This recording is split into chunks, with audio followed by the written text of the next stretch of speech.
Not call you. Shouldn't you be calling Ike Ike Turner a Turner punk? has been badmouthed by this Hollywood. Ike Turner, I grew up where Ike Turner was an icon in our neighborhood because he always stopped with his homeboy, brought fries and hamburgers and cokes, and would sit there and talk to us youngsters for 2, 3 hours at a time, telling us to stay straight, focus on school, get a decent career together, act like you've got some sense, treat women with respect, and treat your communities with respect.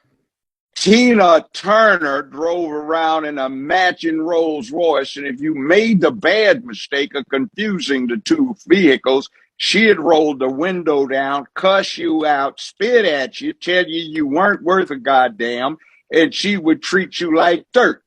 How else would I do that? Okay, fine. One particular anecdote, personal eyewitness, ear, ears heard, went to a picnic, family style picnic, not picnic, barbecue, 4 houses down from where the Turners live.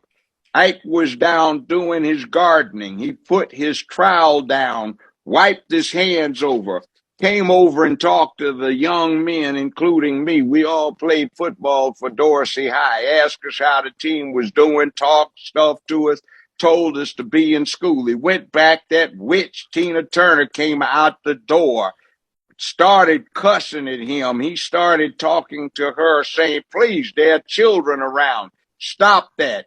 She wasn't mad at him about a woman. She was mad at him because he had a writer's block on a song they were working on. She wound up coming out and hitting him as hard as she could, it looked like, with one of these heavy cast iron head rakes. We thought she'd done him some serious harm. Yeah, we saw that.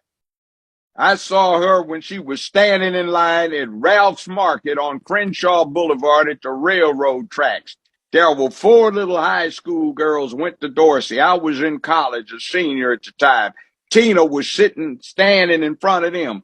One of them got the nerve. Tina turned around and called her a sleazy, greasy bitch. Don't ever talk to me unless I give you permission. The girls started crying. That's why I don't have any respect for that woman, because Hollywood sat there and tried to run a game on Ike.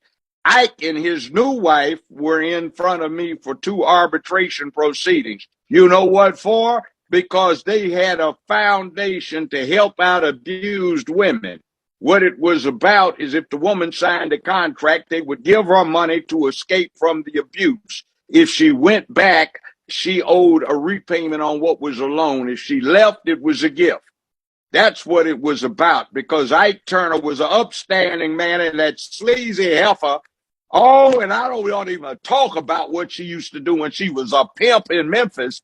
And when I got here back in the early 70s and I started getting clients who were scared of that person because she was a gorilla pimp, yeah, let's talk about that. That's how I can talk about a real man who stopped every time he got over and over and would talk to all of the young boys in the hood about being straight, getting your studies together, paying attention to being crime free, and listening to your parents and being something in life. Yeah, I talk about that punk ass Will Smith doing that unmanly BS, and I support a person that helped myself and a lot of other black boys become men and deal with listening to what he was telling us about manhood and respect.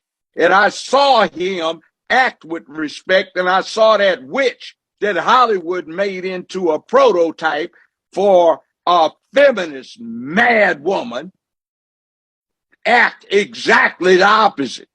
That's why I have respect for Ike Turner.